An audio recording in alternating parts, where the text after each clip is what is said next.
So with the jury still deliberating in the Delphi trial, I'll be taking you through what I believe to be the most important evidence against Richard Allen and why I believe personally that this is indeed the killer of Abigail Williams and Liberty German. Okay, so let's deal with some of the facts regarding the case of Richard Allen. Now, Richard Allen, he admits that he was there on the Monon High Bridge the day that Abby and Libby were murdered. He admits to seeing a group of girls near to the Freedom Bridge. They also saw him, they've testified in court. But he also claims that he didn't see Abigail and Liberty.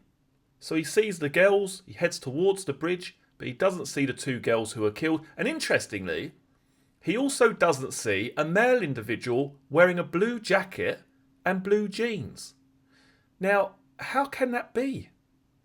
If he's seen the girls, he's walked towards the bridge, he's on the bridge, but he hasn't seen a male individual wearing a blue jacket and blue jeans. Because that individual, ladies and gentlemen, it's not rocket science, is it? Is Richard Allen. I mean, it's quite obvious. A car was seen, according to the prosecution, matching that of Richard Allen's description, which was captured on CCTV close to the crime scene. Richard Allen, in the years that have passed since these murders, changed the timeline that he was there 3 separate occasions. Richard Allen changed the timeline of when he was there that day on 3 separate occasions. Again, ask yourselves, does someone's memory improve over the course of 5 years? I would say probably not. Richard Allen not telling his wife that he was on the bridge that day. Now, when Richard Allen was interviewed, Kathy came into the room by all accounts and said something to the effect of, "You didn't tell me that you were on the bridge that day." Why has Richard Allen told that lie? Again, we're talking about circumstantial evidence here. People who are talking about this guy being some sort of innocent angel or some sort of persecuted individual, they don't want to talk about this. They won't talk about the strands of evidence and how they combine and the totality of the circumstantial evidence against this individual. They won't have that conversation because it's quite uncomfortable. 16 cell phones recovered during the police search of Richard Allen's abode. So what does that tell us? Well, this guy clearly has the propensity to keep old devices. Yet the one that the police are looking for, the one he was using on the day of the murders, is conveniently missing. What a surprise. He changed the height on his fishing licence less than a month after the murders. And again, this is an online process. All of this is done online. He changed his height from a whopping, I was going to say 6'4", then he'd be a giant. He changed his height on his fishing licence from a massive 5'4" to a whopping 5'6", in my opinion, to blend in. Because Richard Allen, remember, knows that he was seen by that group of girls. And if that group of girls tells the police, well, yeah, I did see that guy. He was very short, or he was very small of stature. Then Richard Allen could be concerned that, well, if they can search some kind of database for local male individuals under, say, 5'6", under, say, 5'5", I'm going to be in a bit of trouble. It's going to shine a big spotlight down on Richard Allen's bald head, isn't it? Now, at the time that Richard Allen took this walk, he said, "Oh, yeah, I did. I saw a group of girls, yeah. But I was too busy looking at my phone. I was too busy looking at a stock ticker. I was glued to my phone during my walk." Yet when the police checked this, his phone was either turned off or he didn't take his phone with him. Again, what does that tell you?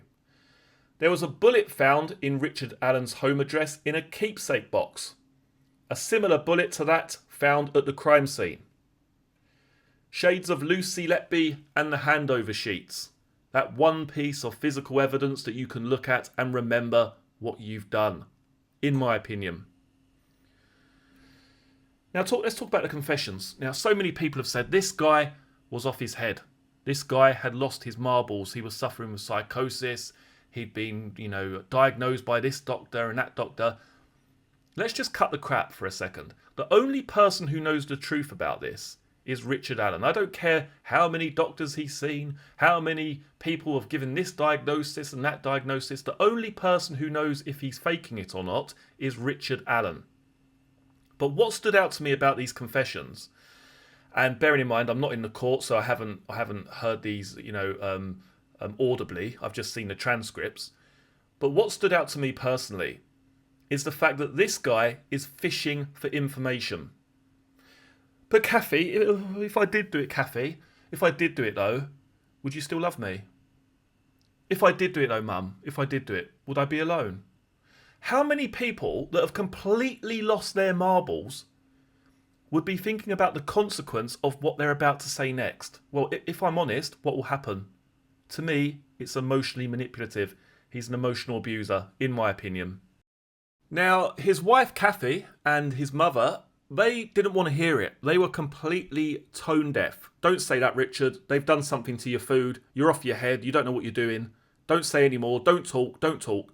And it's funny, isn't it? Because there are a number of people that are covering this case from inside the courtroom. And a few of them tell very different stories. Some people say, oh yeah, I heard the phone calls and he was, barely coherent. He was like a bumbling fool. He was upset. He was emotional. You could barely make out what he was saying. Other people say, no, he sounded quite normal actually. Now, why is that? Are people covering this case from a specific angle for a specific purpose? I'm not going to get into too much of this because we'll be here all day, but it's interesting, isn't it? How can we have such disparity from a number of people who are actually there? No, he sounded really normal to me.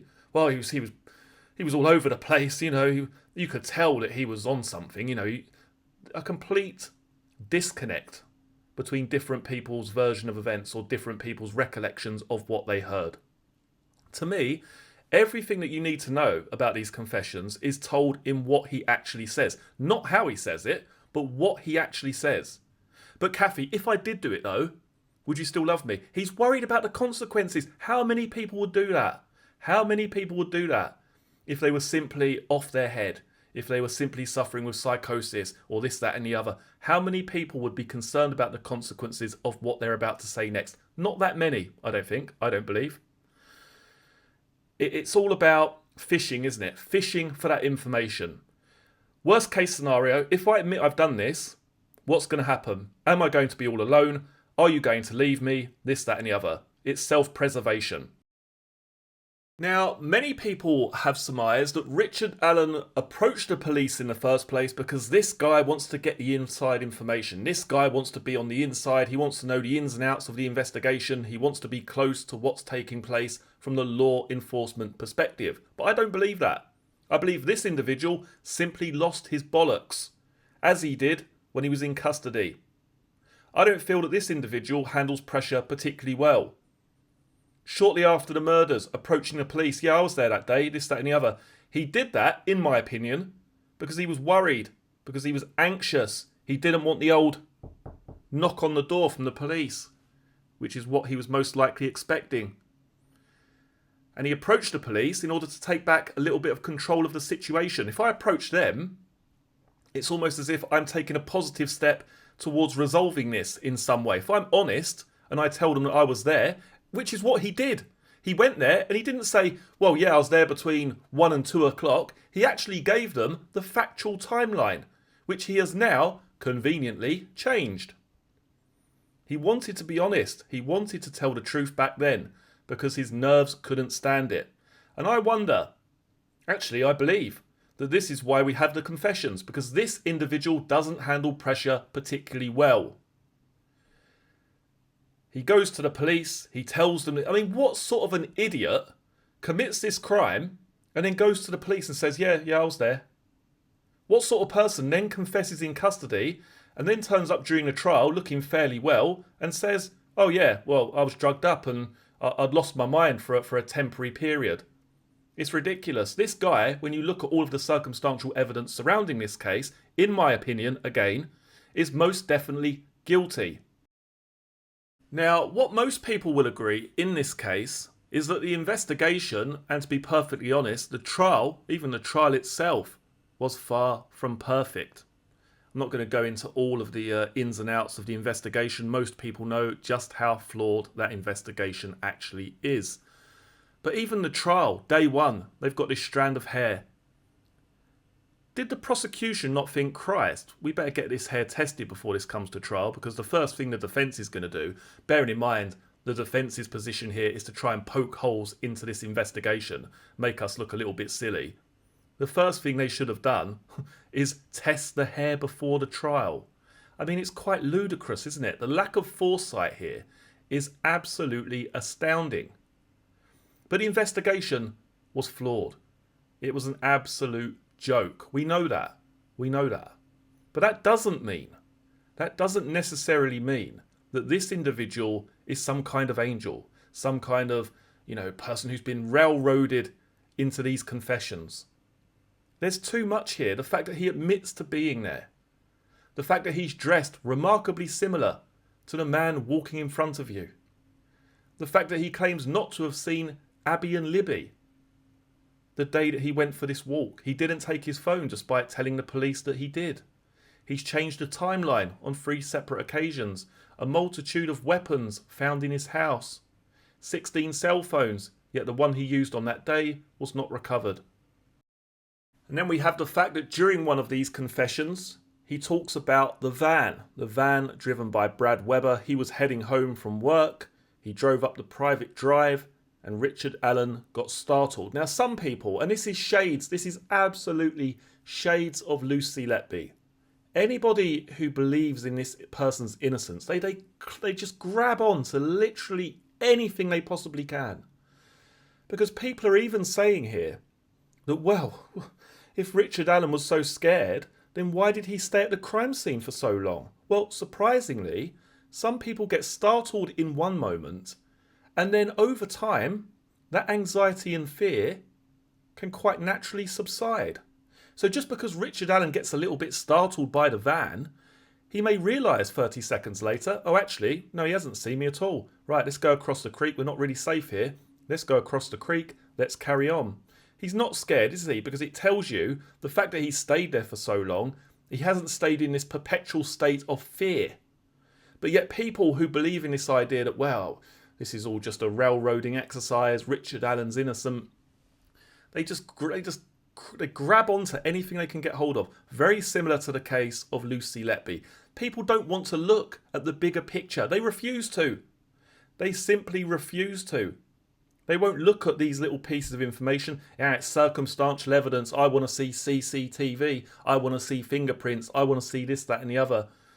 The thing is, the jury have to take everything into consideration. They're trying, actually, to build the bigger picture, which is what many, many people fail to do. They don't want to see it. They want to cover their eyes. They want to believe in something else, whether that's for more views, more clicks, or whether simply they don't want to believe that this is the individual who killed Abigail and Liberty.